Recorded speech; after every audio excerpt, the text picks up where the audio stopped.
Okay, cool. So with this lead generation strategy, a couple things to keep in mind when using polls. This works really, really effective inside of stories.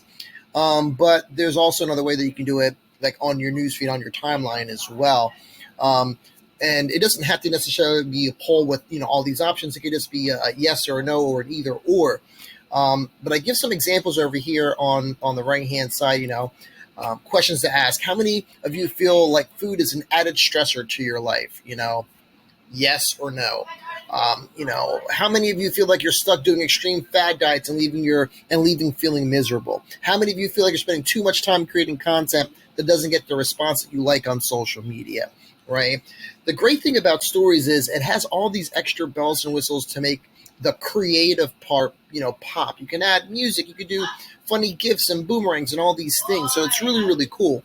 The idea behind this, however, is to have a tool or a resource or a guide or a cheat sheet or a video, essentially a lead magnet that will be the answer and the response to the question that you're asking for.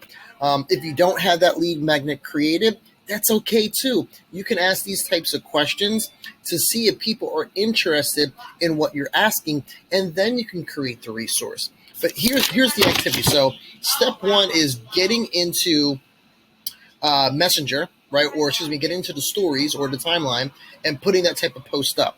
Now, when someone responds yes or no, you're going to get the notification and you're going to go directly into Messenger and you're going to say something along the lines of, hey, I saw that, you feel like you're spending too much time, creating content on social media that's not converting.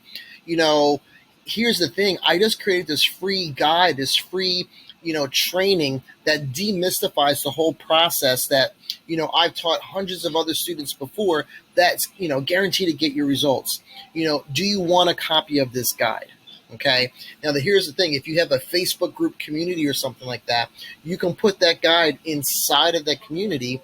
So in order for them to retrieve that, they actually literally have to join the Facebook group community to get that guide. If you have a super sexy sales funnel, you can wrap it up in a sales funnel, capture their email. There's all kinds of things that you can do to actually deliver this tool. But you just want to make sure that once you ask the question and once they raise their hand and acknowledge that they have this issue or problem, that you have a tool or a resource to give that to them.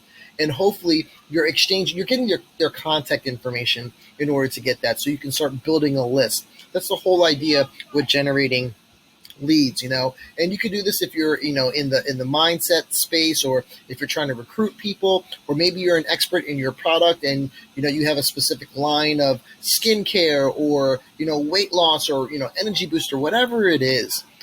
Just think of brilliant questions to ask and have them, be interactive with the buttons on stories for you to get that feedback. Another way to do it is on your timeline. You can create one of those, those colorful backgrounds. You know what I'm talking about.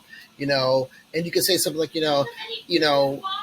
what's the number one struggle that you're having with recruiting people? Is it A, talking to qualified people? B, spending too much time on social media? C, D. You can give them options, and people will comment in the comment section with their letter.